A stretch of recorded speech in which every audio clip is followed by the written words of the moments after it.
Marcus and I had been married for 5 years, and we were always deeply in love. On the day I found out I was pregnant, I excitedly took the test results, planning to surprise him at the firm. Instead, I heard his playful banter with his secretary coming from inside his office. Grace? She can't have children anyway. If it weren't for our shared history, I would have divorced her a long time ago.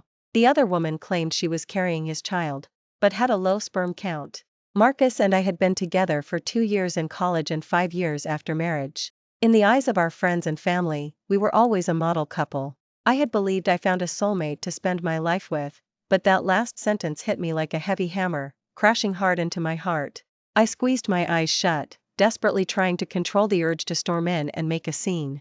I wanted to turn and leave this place of trouble, but then I heard the woman's syrupy voice from inside. Mr. Marcus, we have a deal, right? Once my baby is born, you'll divorce that woman and give me a legitimate status. Hearing that, I couldn't listen anymore. Fine, Marcus. Since you're so heartless, don't blame me for turning my back on you. When we graduated, he swore he'd cherish and pamper me for life. So I resolutely gave up the scholarship for studying abroad offered by the university and stepped into matrimony with him. All these years, we'd argued and had disagreements, but each time, within 3 to 5 days, he would come back to apologize. He was always generous with gifts, and my friends envied me for finding such a good husband. Life, of course, has its bumps and scrapes, and I just saw them as minor interludes. I thought nothing could separate us except death, but now. It was the height of summer, and the sun shone brightly on me, yet I felt cold all over. My phone suddenly rang. I numbly picked it up, answering without even looking at the caller ID. Congratulations, Grace. You're finally going T. Oh, have a child. Don't forget to invite your old friend to the wedding celebration. Alex's voice pulled me back to reality. Alex was Marcus's and my university classmate. He lived in Marcus's dorm room. When I got married, I even specifically asked him to be the best man. A child? I had just received the test results. I was planning to surprise Marcus, so I hadn't told anyone. Oh, I saw Marcus at the OB. You shouldn't keep such good news to yourself. Yesterday was Sunday. Marcus said he was working overtime at the firm, so he didn't come home all day. I even felt bad for him and told him to remember to eat. Now it seemed he must have been accompanying someone else for their prenatal checkup. I took a deep breath. You must have seen wrong. Marcus worked overtime all day at the firm yesterday. How could he have gone to the hospital? Then maybe I was mistaken, sorry about that. But you and Marcus have been married for so many years, it's about time you had a child. Child. Those 2 words made me distraught. I mumbled a few words and hung up the phone. 2. As soon as I got home, I immediately called my best friend, Sarah, who was a doctor at the hospital, to ask her to schedule an abortion for me. Sarah and I had known each other for many years. We'd been very close since middle school. Now, besides my parents, she was my only support. Marcus and I had gotten our tests done at her hospital. Later, we found out Marcus had hereditary low sperm count. To protect his pride, I claimed it was my problem. Because of this, I was covertly criticizing me by Mrs. Vance quite a bit. Are you crazy, Grace? You know your husband's health condition. This child might be the only one you two will ever have. Sarah panicked when she heard this. After all, she had seen how much Marcus and I wanted to have children all these years. Hearing my friend's voice, I couldn't hold back anymore and burst into tears. I choked back sobs as I told her what I had heard that day. Marcus is such a scumbag. You've only been married for a few years, and he couldn't resist already. And given his health, it's not even certain if that child is his. Regardless of whether it was his child or not, I had no desire to pursue it now. It was already a done deal that he cheated. This baby can't stay.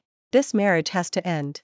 Sarah was incredibly reliable. She immediately helped me schedule the abortion and didn't forget to complain to me. Men are all unreliable. This is a release for you, really. Look at his mom. Ever since your last checkup, she's been always finding fault with me every time she sees you. I sat on the sofa, looking at the huge wedding photo hanging on the wall, feeling a pang of sadness. You absolutely must not tell anyone about this, not even my parents. I didn't want my parents to worry about me at their age. The partner I once thought I'd spend my life with had changed so much in just 3 years. Thankfully, it's not too late to end all of this now. Ding dong, my phone received a text message again. Wifey, I'm working overtime at the firm tonight, so I won't be back. The firm just started a new project, and I'm tied up. Don't set the air conditioning too low at night, or you'll catch a cold. He even added a heart emoji. I couldn't help but sneer. Was he really working overtime, or was he with that woman? The next day, I was still half asleep when I heard a commotion outside the door. Grace, come out. It was Mrs. Vance's voice. When we got married, I said I wanted to enjoy life as a couple. Since we were both only children, our families had no financial burdens, so both sets of parents pooled their money to buy this spacious apartment. Normally, Marcus and I held the keys, and our parents didn't visit often. Don't be so loud, ma'am. You're disturbing the peace. I peeked through the peephole and saw Mr. Cooper, from next door, open his door, glaring impatiently at Mrs. Vance. I had bumped into him on the elevator before in chat. Ted a bit, learning he was a night radio host. He must have just gotten off work and wanted to get some sleep. I quickly opened the door, forcing a smile. I'm so sorry, sir. I apologize for the disturbance. Please go back and rest. I'll handle this. Mr. Cooper looked at me, nodded. After all, we were neighbors, it was best to leave a good impression. As soon as Mrs. Vance entered the apartment, she swaggered over and sat on the sofa, her eyes constantly darting around. I suppressed my anger and asked, Mom, what brings you here? Don't call me Mom. I'm not worthy of being your mother. Mrs. Vance became even more agitated at my words. All these years, you haven't had any children for our Vance family. How dare you still call me Mom? I won't hide it from you anymore, I'm about to hold a grandchild. Her joy was practically overflowing. Mom, what do you mean by that? I pretended not to understand. If she dared to say Marcus had found the other woman, it wouldn't be good for her son during a divorce lawsuit. Perhaps realizing she had said too much, Mrs. Vance theatrically took a sip of water. It means nothing. I just came to tell you that Marcus is the only heir of our Vance family in this generation, and we can't let him end the family line. She paused again, her tone softening slightly. Grace, Mom isn't trying to criticize you. It's been 5 years, and your belly shows no signs of life. You're young and not in a hurry, but your father and I are getting old. Our biggest wish is to hold a grandchild in our lifetime. Seeing that I didn't speak, Mrs. Vance moved to sit beside me, taking my hand. Grace, why don't you divorce Marcus? Don't worry, we won't take advantage of you. The spacious apartment will go to Marcus, you'll take the car, and we 30 in his favor. After all, you don't have a formal job, you still have to spend his money at home. I couldn't help but want to laugh. We had bought this spacious apartment with half the money from each family. My parents had also let me keep the financial contribution from my parents, saying it was seed money for our little family. The car was my family's financial contribution. How was this not taking advantage of me? Not to mention, after so many years, the spacious apartment had already appreciated significantly. I didn't have a formal job, but I wrote screenplays every month at home and could earn enough to cover my own expenses. By now, I had figured it out. If I was going to divorce, I couldn't let that jerk get away with everything. What was mine, I wouldn't give up a single cent. Click, the door opened from the outside. Marcus was home, perhaps he had heard some news. Before he could speak, I cut him off. You came just in time. Your mom told me everything about you. She even said I should divorce you. The spacious apartment goes to you, the car to me, 30 in your favor. What do you think? I watched him with amusement. Mom, what are you talking about? Come home with me now. Marcus panicked, grabbing Mrs. Vance and pulling her toward the door. Seeing her son, Mrs. Vance became even bolder. What do you mean, what am I talking about? Luna is pregnant. Are you not going to take responsibility? I'm telling you, whoever is carrying my grandchild will be my daughter-in-law. Mrs. Vance wrenched free from Marcus's grip and looked at me haughtily. She wasn't even pretending anymore. No, Grace, listen to me. It's not like that. Marcus looked at me, flustered. That time, I was drunk, it was an accident. I know I wronged you. You can hit me, scold me, I'll take it all. Men were all like this. Even when they were clearly in the wrong, they would beg for forgiveness shamelessly. Fine. Seeing me agree so readily, Marcus's face lit up. I knew you still loved me. Wait. Before he could finish, I raised my hand to cut him off. Go tell her to abort the baby, and I'll pretend nothing happened. Marcus hadn't spoken yet, but Mrs. Vance got agitated first. You're dreaming. You want to harm my grandchild? Over my dead body. Son, don't listen to her nonsense. You can have any woman you want. You can't let yourself be stuck with just her. You barren hen, divorce my son quickly, and you might even get more money. It was as if, in her eyes, nothing in the world was more important than her unborn grandchild. Mom, stop talking. Seeing things getting out of control, Marcus couldn't help himself and forcibly pulled his mother out. Grace, don't listen to her nonsense. I love you, and I won't divorce you. I'll take my mom home first, and then I'll explain everything to you. The door closed, and the world became completely quiet. Just 2 days ago, I was joyfully preparing an anniversary gift for Marcus, and now it had come to this. Suddenly, a sharp pain in her lower abdomen. Perhaps her emotional turmoil was so great that even the baby felt it. It was just a pity that this baby can't stay. 4. Marcus didn't come home that night, and there was no explanation as promised. Well, I had completely given up on him. Cheating is addictive. Once it starts, it never stops. If he didn't cherish this relationship, why should I be asked to forgive him? The next day, I arrived at the hospital as scheduled. My best friend was already waiting for me in the examination room. Seeing me, she quickly pulled up a chair. My heart warmed. Are you really sure? It's a life, after all. Don't you want to reconsider? I chuckled and shook my head. Without the complete love of both parents, this child wouldn't be happy even if born. I couldn't bear the responsibility of raising a child alone. As long as you've thought it through, it's fine to abort. You're still young, you'll have more children later. Then she gritted her teeth. It would only benefit that jerk. How coincidental that you both got pregnant at the same time. People like him deserve to be childless. Seeing her like that, I couldn't help but chuckle. It's alright, it's not too late to realize this. Now, it would be truly unlucky if I only found out after the child was born. 7 years of shared history had led to this. I didn't know whether to cry or laugh. I cried that my best 7 years were wasted on this man. I laughed that it only took 7 years to see someone clearly, cutting losses in time. Thankfully it's not too late. After the examination, I unexpectedly ran into Marcus. The woman called Luna was clinging to him. What a perfect pair. Grace, what are you doing here? Seeing me there, Marcus quickly let go of the woman's hand he was holding. Without his support, the woman stumbled and almost fell to the ground. Marcus reacted quickly and rushed to support her again. Marcus, what are you doing? The woman asked, annoyed. I'm carrying your child, and you're not even sweet and tender to me. Her voice was sweet and tender, enough to nearly move me. Another woman. I'm here to see Sarah, she works here now. Marcus's expression changed slightly. When he took this woman for her prenatal checkup, he had deliberately avoided the hospital where my best friend worked. He hadn't expected Sarah to have moved to this hospital. What a coincidence. The woman turned back to me, challenging, scanning me up and down until her gaze lingered on my stomach. So you're Grace, huh? My mom must have told you about me. I advise you to be sensible. She truly has no brains, I sighed inwardly. Why couldn't he find someone smarter? I need to talk to you alone. I ignored the woman and turned my gaze to Marcus. The woman panicked. What are you doing? Don't be shameless, I'm telling you. Are you introducing yourself? Just because you're carrying a baby doesn't mean you can't tell who the mistress is, does it? 5. Marcus and I sat on a bench in the park. I want a divorce. The spacious apartment is mine, the car is yours, and the savings will be split 50-50. I looked at the roses in front of me, my voice betraying no emotion. You know, I've never tolerated bet. Rail. After 7 years together, how could he not know what kind of person I was? But he still made a mistake. Grace, I was wrong about this, but I had no choice. Marcus paused, then spoke carefully, as if afraid of hurting me. We haven't had any children. I'm under a lot of pressure. Do you know what all the relatives say about me? My mom calls me crying every day. She's my mother. I can't just stand by and watch her not have a grandchild, can I? Originally, I didn't want mom to know, but this woman secretly looked through my phone and found my mom's contact information. I had no choice. Don't worry, once she gives birth, I'll break up with her.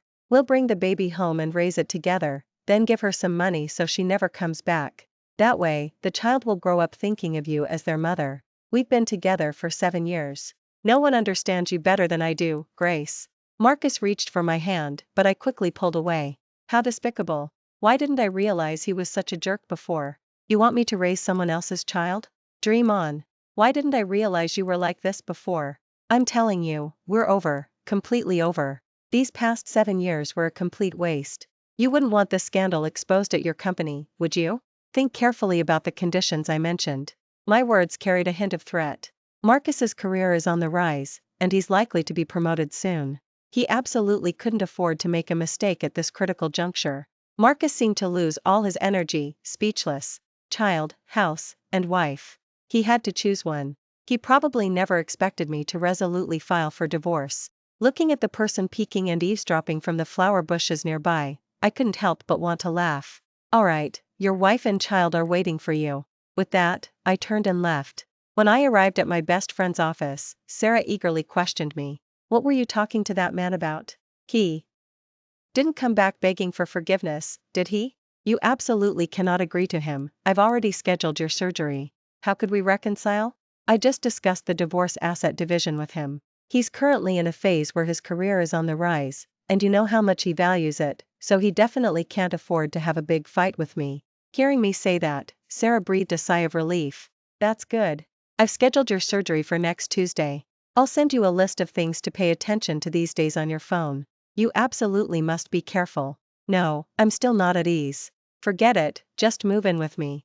It'll also save Marcus from harassing you. It was truly unfortunate that I lost love, but also fortunate that I still had friends and family who loved me. For several days, Marcus didn't contact me. I contacted a lawyer to draft a divorce agreement and sent it to the firm. I wasn't sure if he had been home these past few days, so to be safe, sending it to the firm seemed more reliable. The contents were largely the same as what I had stated before, mainly concerning asset distribution. As soon as I received the notification of document delivery, Marcus's text message came in. The message contained only one sentence: 5 p.m., the grind. Let's discuss in detail. That was fast. I thought he had agreed to the proposal, so I replied okay and didn't respond further. At this point, there was nothing left to say. I praying things would go smoothly that afternoon. 5 p.m., the grind. Looking at the woman sitting across from me, Marcus hadn't arrived. The four of them looked at each other, speechless. I don't agree to this proposal. Before I could speak, the woman across from me spoke first. Her lips curled into a slight smirk, and she held the agreement with her long, diamond-studded fingernails, tossing it onto the table in front of me. By what right do you disagree? I looked at her, her voice calm. Perhaps my composure made her felt uneasy, as she unconsciously fidgeted with her hair. You don't even have a child. Why should you get so much property? At most, we'll give you the car, the savings and the spacious apartment will all be ours. She spoke self-righteously, as if she were the legal wife. If I'm not mistaken, he and I are still married. And you're the other woman. Husband and wife. Why did those words feel disgusting coming out of my mouth now? My gaze suddenly met hers, but she didn't back down. It seemed the word "the other woman" provoked her. Her ears burning, her face turning red. Seeing that I wasn't buying her act, she brought up Mrs. Vance. Mom told me clearly that this spacious apartment will belong to my son in the future. You won't get a single penny. Then you'll have to see what Marcus says. He's the one divorcing me, and he's the one dividing the assets with me. I retorted calmly. The fact that she secretly asked to meet me meant she couldn't sway Marcus. After all, having spent so much time with him, I knew Marcus somewhat. This man was extremely concerned about his reputation. Plus, I now had leverage over him. But the person in front of me clearly didn't understand this point. I'm carrying an heir for the Vance family. He won't listen to me on this? And his parents said that as soon as he divorces you, they'll immediately get married with me. If he doesn't listen to me, will he not listen to his mom? That's why, stay away from mama's boy. You shouldn't marry a man who can't think for himself. Looking at the woman's smug look on her face, I felt a pang of regret. As the old saying goes, birds of a feather flock together. Stay together, wish you well. I had thought I could meet Marcus that afternoon and settle this matter, but it seemed the divorce schedule would have to be delayed again. Tuesday arrived in a flash. As agreed, I went to the hospital for the surgery. Lying on the operating table, the doctor asked if I wanted to reconsider and discuss it with the baby's father. Then she lightly stroked my lower abdomen. Even though I had prepared myself mentally, when this moment arrived, I still felt like crying. I wiped away my tears and turned to the doctor, smiling. No need. The baby's father is dead. Hearing this, the doctor didn't say anything else and immediately began preparing for the surgery. While administering the anesthetic, she comforted me. My condolences, my condolences. You still have to look forward. Yes, you still have to look forward. It was just 7 years, it was no big deal. After the surgery, Sarah became even more protective. She practically became my personal caretaker. After clarifying things with Marcus, I had been staying at Sarah's house. To keep me from doing chores or touching cold water, she went back and forth between the hospital and home every day. It was no exaggeration to say she was more caring than my own mother. The only frustrating thing was that Marcus still hadn't agreed to the divorce, remaining unmoved no matter how much Luna made a fuss. These days, I had been idle at home, focusing on writing screenplays and immersing myself in creative work. Good times don't last long. Luna, I don't know where she heard it from, started spreading the news that I had an abortion. Grace, what's going on? You weren't. I lay on the sofa, taking Marcus's call, eating fruit that Sarah had washed and cut, with my legs crossed. What's going on? I feigned ignorance. Why didn't you tell me you were pregnant? If you had told me sooner, I wouldn't have. Wouldn't have cheated? Seeing me speak so directly, his tone became a little embarrassed. I ignored him. Hurry up and make time to get married, so you don't interfere with your little prince's birth. Didn't the examination say you couldn't have children? Marcus dodged the topic of the divorce, trying to get clarity. Bro, you had low sperm count, okay? Infertility, from beginning to end, was never my issue. You'd better ch. Eck if Luna's child is really yours. Don't go cuckolded and raising someone else's child. I dropped the pretense. I laid it all out. At a time like this, why protect his pride? Marcus was silent on the other end of the phone, then spoke incredulously. What kind of joke are you playing? You'd say something like that just to get back at me? If you don't believe me, why don't you go to the hospital and get checked yourself? Without waiting for his reply, I hung up. Just as I sighed in relief, my mom's call came through. Grace, what's going on? Why did you have an abortion? You didn't even tell us about such a big thing. Oh, you Luna, you're harassing my family now. Mom. I couldn't hold back my grief anymore and burst into tears. I then told them everything that had happened these past few days. That is such a scumbag. When he came to propose, he was so full of promises and said all these sweet things. How could he not resist after just a few years? My dad chimed in from the side, exactly, that jerk. Next time I see him, I'll definitely beat him up. Hearing them scold Marcus for a while made me feel much better. I told them my plan for divorce, and they both fully supported it, only saying that as long as I was happy, everything was fine. I repeatedly declined my mom's offer to come take care of me. After all, they were getting old, and I didn't want them traveling back and forth. Hanging up the phone, I secretly made a vow. Originally, I just wanted a peaceful divorce, as a big scandal would negatively impact both families, not to mention all our mutual friends. But now, I didn't want Luna to have an easy time. Marcus already had low sperm count, so how could it be such a coincidence that I was pregnant, and Luna was pregnant too? There must be something fishy going on. I began to secretly investigate Luna. Sarah strongly supported this, even recommending a private detective who was her high school classmate. I'm telling you, there's no information he can dig up, Sarah swore, patting her chest confidently. Soon, I had all of Luna's information. Luna, female, 23 years old. Her family was dysfunctional from a young age. Her father forgot the time while playing mahjong, which led to her second-grade brother being abducted by human traffickers. Her mother, unable to bear her father's daily domestic violence and alcoholism, chose to go work elsewhere a year after her brother was abducted, with no news since.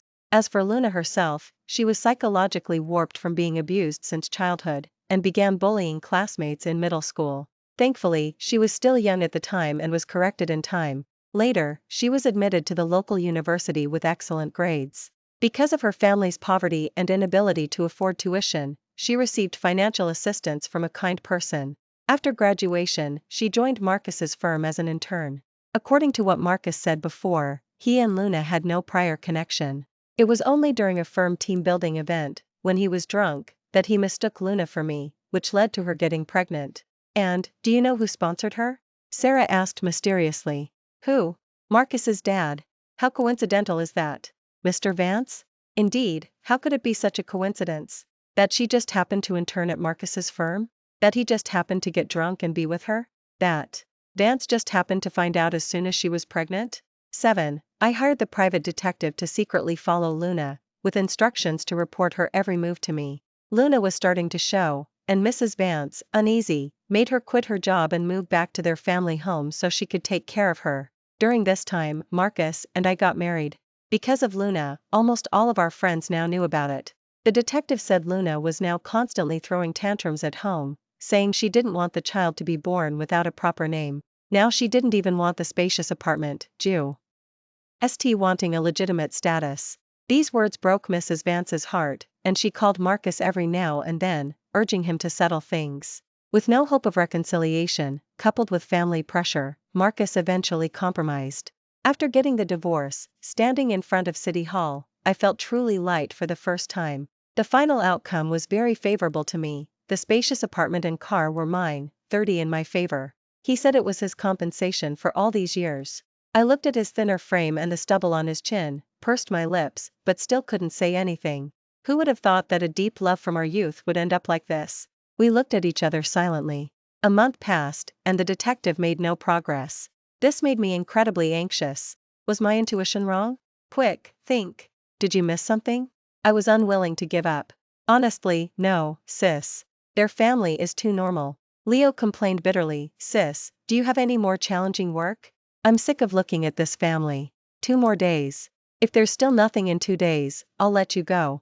I had to admit, Sarah's junior classmate was really useful. On the last day, just when I thought there would be no progress, the detective called. Sis, something's happened. That and the old man went into the hotel. The hotel? Hearing that keyword, I immediately sprang up from the bed. After so many days of staking out, there was finally a result. Send me the address. I'm coming now. Keep a close eye on them. This was going to be a good show. Sis, over here, over here. As soon as I arrived, I saw Leo, who had wrapped himself up like a mummy, waving at me. Bro, who wears sunglasses and a scarf out in summer? He was practically begging for attention.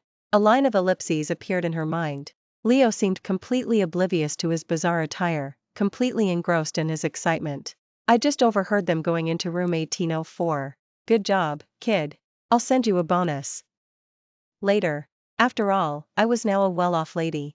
Thanks, sis. Leo scratched his head, feeling a bit embarrassed. 8. Leo had some skills. In a few quick moves, he guided me past the cameras and to the room door. Marcus is about to get married with me. Why are you taking me out now? What if we get caught? Luna's voice carried anxiety. Don't be scared, honey. Marcus is at work right now, and my old lady is out doing square dancing. No one will find us. His voice was lecherous and eager, making me want to throw up. Sis, are we just going to watch and do nothing? Leo was confused. We went through all this trouble to find this, how can we not record some evidence? Don't rush. What's recorded isn't as good as seeing it with your own eyes. As soon as I received the notification, I immediately sent messages to Marcus and Mrs. Vance. The messages contained only 2 sentences, Luna in danger. If you want the child, come to the Vista immediately. Seeing familiar figures approaching in the hallway, I quickly had Leo pretend to be a room service attendant and knock on the door. Who is it? An impatient voice came from inside. Room service, Mr. Vance. Someone ordered food delivery for you, please check. Wait, let me see. I don't remember ordering food delivery. The door opened, and Marcus and Mrs. Vance had just arrived. The 4 of them looked at each other, speechless. What are you doing at the hotel? Mrs. Vance looked at Mr. Vance, then craned her neck to look at a bulge under the covers on the bed inside the room. She then reacted, screamed, and rushed over like crazy. Who's hiding under the blanket? What are you doing? Mrs. Vance pulled back the covers, seeing Luna dressed scantily on the bed. She frozen in place. Marcus then walked inside as well. What a show. Leo and I watched from outside, enjoying the show. Dad. What's going on? You too? Marcus raised his hand in disbelief, pointing between the 2 of them. At this moment, anyone with a brain would K. Now what was happening? You the other woman, I'll kill you, I'll kill you. Seducing even your own father-in-law. Mrs. Vance wildly tore at Luna. Marcus couldn't bear to watch and stepped forward to pull Mrs. Vance away. That's enough, Mom. She's still carrying a baby. Leo said Marcus had gone for a checkup at the hospital recently, so he must have known his condition by now. Since I had already aborted the baby, he wouldn't allow himself to lose a second child. Mrs. Vance also regained her composure upon hearing about the child. If this baby was lost, it would be hard to say if Marcus would ever have children again. She didn't dare to take that risk. After she gives birth, make her leave. This person is truly disgusting, ill-bred. I don't know which phrase provoked Luna, but she ignored the fact that she had barely any clothes on and slapped Mrs. Vance twice. You old hag, you're the ill-bred one. Mrs. Vance was instantly stunned. Luna's attack was too fast for Marcus to stop.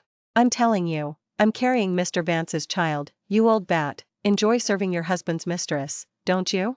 Your grandson is already gone, you killed him yourself. Your husband also said he'd leave all his assets to me and my child in the future. Neither of you will get a cent. Your husband also arranged for me to join Marcus's company to get close to him, so you'd rightfully accept me and this child. Luna said hysterically. Marcus froze, then turned to look at Mr. Vance beside him. I had no choice. You couldn't have children, and the Vance family cannot end with my generation. Mr. Vance's words amounted to an admission of his affair with Luna, and also that the baby Luna was carrying was his. Ah! Mrs. Vance screamed, then fainted. Marcus didn't have time to rebuke Mr. Vance. He picked up the unconscious Mrs. Vance and rushed out. The daughter-in-law she had personally welcomed into their home was actually pregnant with her husband's child. TSK. This angle would be a bombshell if it became news. Seeing that the main characters had left, there was no point in Leo and I staying any longer. Only, crying uncontrollably, and a grim-faced Mr. Vance remained in the room. His own wife fainted, and he didn't even follow her to the hospital. Truly, like father, like son. Later, I don't know how Mr. Vance convinced Mrs. Vance, perhaps by promising Marcus certain conditions, but she actually agreed to Luna giving birth to the child. Marcus's marriage, naturally, was also called off. And he already had a low sperm count. My pregnancy was a miracle. In this life, he would never have a second child. Soon, Mr. Vance was exposed for sexually abusing underage girls under the guise of sponsorship, a practice that had continued for years and gradually developed into an organized scheme. This information was released by Leo, and was just one of the victims. It was precisely because she was pregnant that Mr. Vance took her back in. He had originally intended to secretly attribute the child to Marcus, but then I became an unexpected complication. All of a sudden, Mr. Vance was universally condemned. The day he went to prison, Luna gave birth to a girl. His dream of carrying on the family line was shattered. However, there was truly no need to pass on such inferior genes. Luna had no job, she was fully supported by the Vance family during her pregnancy. Now that Mr. Vance was in prison, Mrs. Vance naturally wouldn't have anything to do with her. Not long after, she was kicked out because she couldn't afford medical bills, and later she abandoned the child at the foster care agency's entrance and disappeared. Because of Mr. Vance's actions, Marcus's career was also affected. Everyone at the firm knew about his father's situation, and he couldn't hold his head up. His superiors were deeply disappointed by his actions. Soon, he resigned and moved to another city with Mrs. Vance. Before leaving, he sent me a text message, "I'm sorry. If only I been more resolute back then." To that, I only had 3 words to say, "Humph, what a jerk." Thank you for watching today's story. If you enjoyed this video, please like and share it with your friends. We look forward to hearing your thoughts in the comments section. Feel free to share your views, and don't forget to subscribe to our channel for more exciting stories. See you next time.